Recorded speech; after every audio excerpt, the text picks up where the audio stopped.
Toyota just took the wraps off the all-new urban cruiser, and we finally got our hands on it for the first test.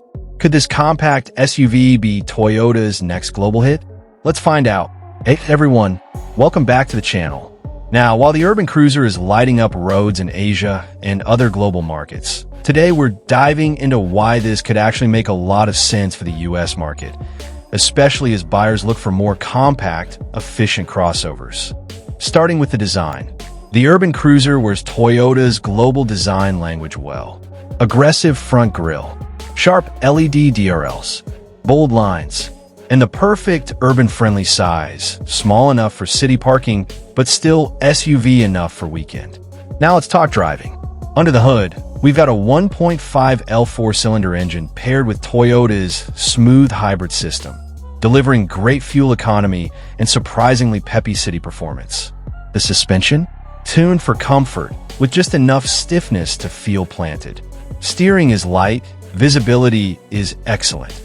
It's built for daily commuting and light weekend trips. Inside, Toyota kept things simple but functional. A large touchscreen with Android Auto and Apple CarPlay, digital instrument cluster, wireless charging, and plenty of headroom, even for taller passengers. Honestly, for a compact SUV, space utilization is impressive. Adaptive cruise control, lane keeping assist, automatic emergency braking, and multiple airbags, making this a solid family-first option. Here's the big question. Would this work in the US?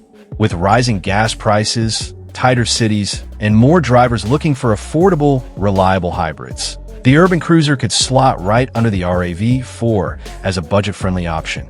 So, would you consider the urban cruiser if Toyota brought it to the US? Drop your thoughts in the comments below. I'd love to hear your take. And as always, smash that like button, subscribe for more global car reviews, and I'll see you in the next drive.